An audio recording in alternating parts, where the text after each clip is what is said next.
Magandang araw, grade 6. May tanong ako sa inyo. Kung sasabihin mong mahal mo ang iyong pamilya, pero hindi ka naman tumutulong sa bahay, hindi ka sumusunod sa iyong mga magulang, at lagi mong inuuna ang sarili mo, talaga bang naipapakita mo ang pagmamahal? Isa pa, kung sinasabi mong nananampalataya ka sa Diyos, pero wala kang malasakit sa ibang tao, sapat na ba ang paniniwala lamang? Abangan natin ang sagot. Sa araling ito, matututuhan natin na ang tunay na pananampalataya ay hindi lamang nakikita sa ating mga salita. Mas mahalaga kung paano natin ito isinasabuhay araw-araw sa pamamagitan ng ating pagmamahal sa pamilya at sa ating kapwa. Kaya kung handa na kayo, simulan na natin.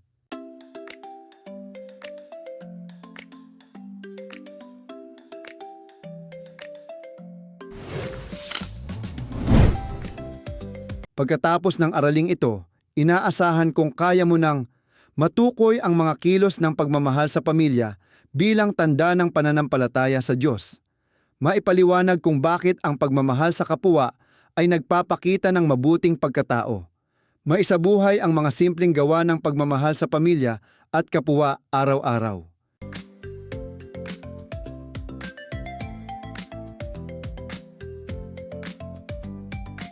Alam ba ninyo ang pagkakaiba ng tatlong salitang ito? Paniniwala, pagpapahalaga, pananampalataya. Sagutin natin ang ilang halimbawa. Puno ng pag-asa si Lolo Jose na ang kamatayan ay hindi katapusan ng kaniyang ugnayan sa Panginoon. Ano kaya ito? A. Paniniwala. B. Pagpapahalaga. C. Pananampalataya. Tama! Pananampalataya. Dahil hindi lamang siya naniniwala, kundi nagtitiwala rin siya sa Diyos kahit sa gitna ng pagsubok. Naglalaan si Loie ng oras para magsimba at magdasal. Ano kaya ito?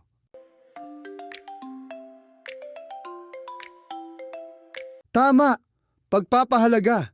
Ipinakikita niyang mahalaga sa kanya ang kaniyang pananampalataya. Naniniwala siyang may Diyos. Ito naman ay paniniwala. Magaling. Tandaan natin ito. Ang paniniwala ay nagsisimula sa isip. Kapag ito ay pinahahalagahan, nagiging bahagi ito ng ating buhay.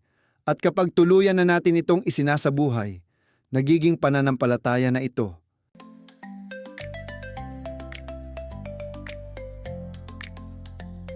Ngayon, subukan nating maging tapat sa ating sarili. Hindi mo kailangang sabihin ng malakas ang sagot. Sagutin mo lang sa iyong isip. Question 1. Noong nakaraang linggo, tumulong ka ba sa gawaing bahay nang hindi inuutusan? Oo o hindi.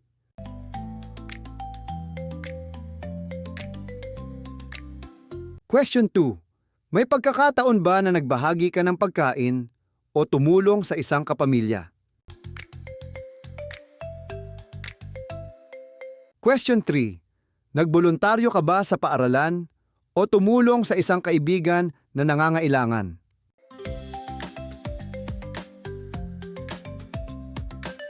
Kumusta ang inyong mga sagot? Hindi mahalaga kung ilan ang oo. Ang mahalaga ay maging tapat tayo sa ating sarili. Dahil ang layunin ng araling ito ay hindi para husgahan tayo, kundi upang matutunan nating maging mas mapagmahal araw-araw.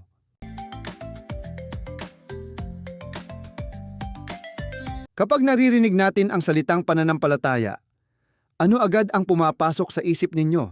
Pagdarasal? Pagsisimba? Pagbabasa ng Biblia? Ang pananampalataya ay pagtitiwala sa pagmamahal, pag-aaruga at kapangyarihan ng Diyos. Dahil dito, nagkakaroon tayo ng lakas ng loob, pag-asa, at tiwala na hindi tayo nag-iisa sa bawat pagsubok. Isipin ninyo ang isang batang may baon na 5 pirasong tinapay. Sa halip na kainin lahat, ibinahagi niya ang 2 sa kaklaseng walang baon. Bakit kaya niya ito nagawa? Hindi dahil marami siyang pagkain, kundi dahil naniniwala siyang mas mahalagang makatulong kaysa maging makasarili. Iyan ang bunga ng pananampalataya.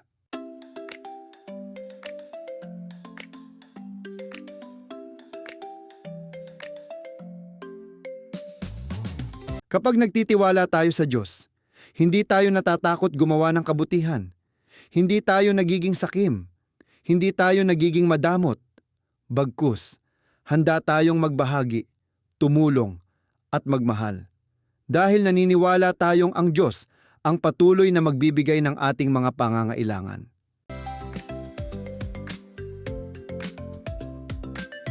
Sa unang bahagi ng ating aralin, nalaman natin na ang pananampalataya ay hindi lamang paniniwala, kundi pagtitiwala sa Diyos na naipapakita sa ating mga kilos. Ngayon naman, sagutin natin ang isang mahalagang tanong. Paano natin maipapakita ang ating pananampalataya sa Diyos? Simple lang ang sagot.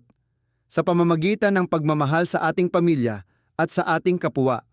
Pero tandaan ninyo, hindi sapat ang magsabi lamang ng mahal kita. Mas mahalaga ang ginagawa natin.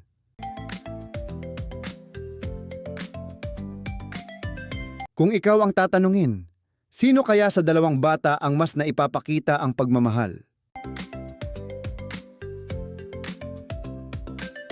Marahil pareho silang nagmamahal, pero ang ikalawang bata ang mas malinaw na nagpapakita nito. Bakit? Dahil ang pagmamahal ay hindi lamang salita o damdamin. Ito ay ginagawa.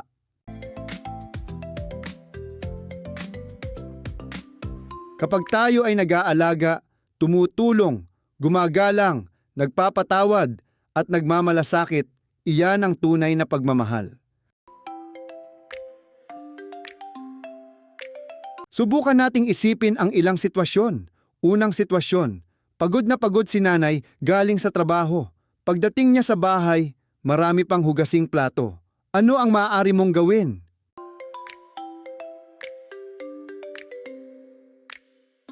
Pwede kang maghugas ng pinggan, magligpit ng hapagkainan, maghanda ng tubig para kay nanay. Hindi mo kailangang utusan pa. Iyan ang tunay na pagmamahal. Pangalawang sitwasyon, may kaklase kang nakalimutang magdala ng lapis. May sobra ka namang 2. Ano ang gagawin mo? Pahihiramin mo ba siya? O sasabihin mong, bahala ka na? Ang simpleng pagpapahiram ay malaking tulong na.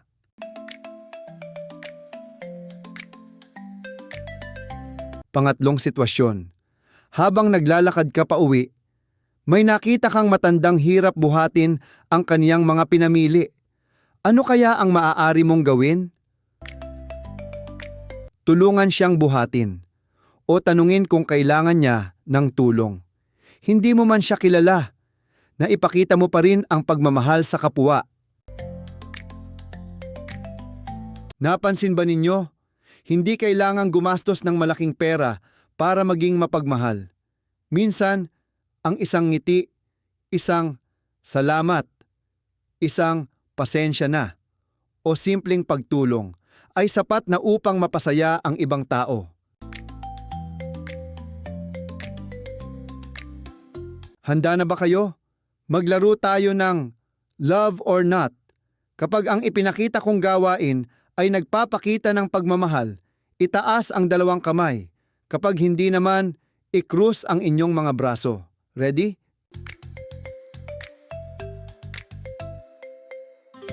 Tinutulungan ang kapatid sa paggawa ng assignment.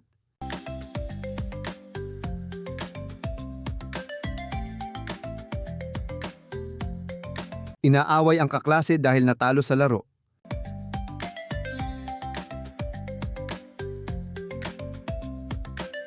Nagbabahagi ng baon sa kaklaseng walang pagkain.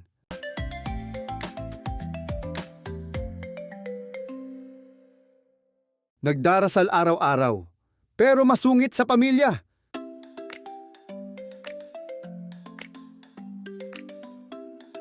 Alam ba ninyo, Maraming paraan upang maramdaman ang pagmamahal ng Diyos.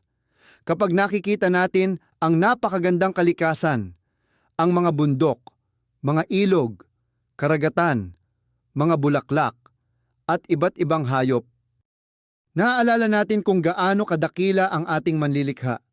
Ngunit hindi lamang sa kalikasan natin ito makikita. Makikita rin natin ang pagmamahal ng Diyos sa mga taong handang tumulong.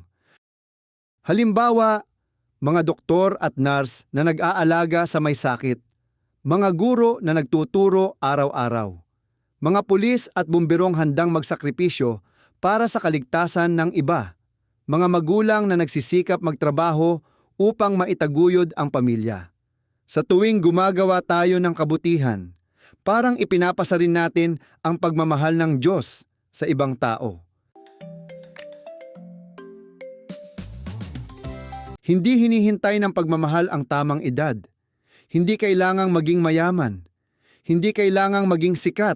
Ang mahalaga, handa kang gumawa ng mabuti. Sa paaralan, sa simbahan, at saan ka man naroroon, dahil ang bawat mabuting gawa, kahit maliit lamang, ay may malaking epekto sa puso ng taong iyong natulungan.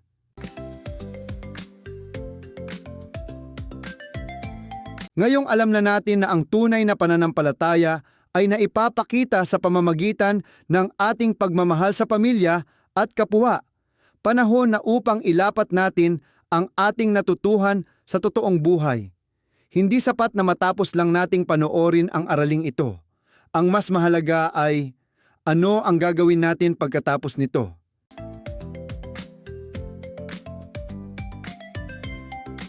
Ano ang gagawin mo? Pauwi ka na mula sa paaralan.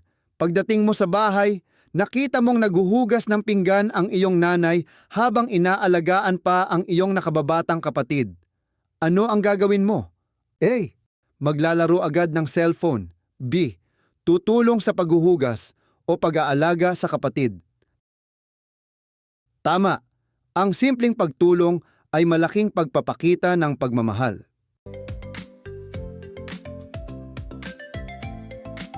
May bago kayong kaklase. Tahimik siya at walang kaibigan. Ano ang maaari mong gawin? Anyayahan siyang makisama sa inyong grupo. Ngitian at kumustahin. Tulungan siyang makilala ang iba pang kaklase. Isang simpleng kabaitan lang, maaari nang makapagpasaya ng isang tao. Nagkamali ang iyong kapatid at nasira ang paborito mong gamit. Ano ang pipiliin mo? A. Sisigawan at aawayin siya. B. Kakausapin siya ng mahinahon at magpapatawad. Tandaan, ang pagmamahal ay hindi lamang sa panahon na masaya ang lahat. Ito rin ay nasusubok kapag tayo ay nasasaktan o naiinis.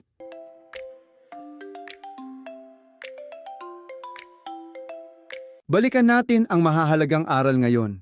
Ang pananampalataya ay pagtitiwala sa Diyos at sa kaniyang pagmamahal.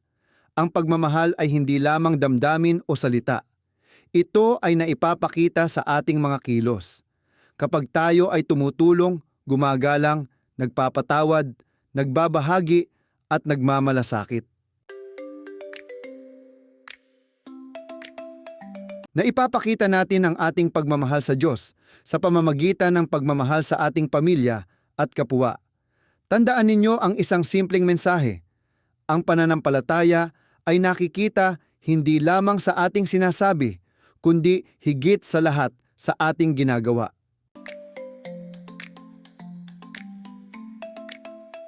At ngayon, may espesyal akong hamon para sa inyong lahat. Tinatawag natin itong Acts of Kindness Challenge. Sa loob ng isang linggo, gumawa ng 3 simpleng kabutihan para sa inyong pamilya o kapwa. Halimbawa, magligpit ng higaan ng hindi inuutusan. Tulungan ang magulang sa gawaing bahay. Magbahagi ng pagkain sa kaklase. Kumustahin ang isang kaibigang nalulungkot. Magpasalamat at magbigay ng yakap sa inyong mga magulang.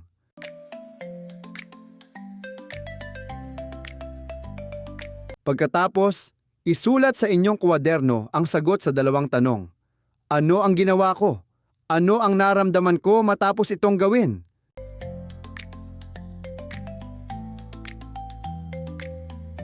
At diyan nagtatapos ang ating aralin. Kung marami kang natutuhan sa video na ito, i-like ang video, i-share ito sa iyong mga kaklase. At huwag kalimutang mag-subscribe para sa mas marami pang grade 6 video lessons. Ako si Teacher Waven. Laging tandaan, ang tunay na pananampalataya ay nakikita sa pusong marunong magmahal at sa mga kamay na handang tumulong. Maraming salamat sa inyong pakikinig. Paalam, grade 6, at magkita-kita tayong muli sa ating susunod na aralin. Ngayon upang mas lalo pa tayong matuto, gawin natin ang inihanda kong gawain para sa inyo.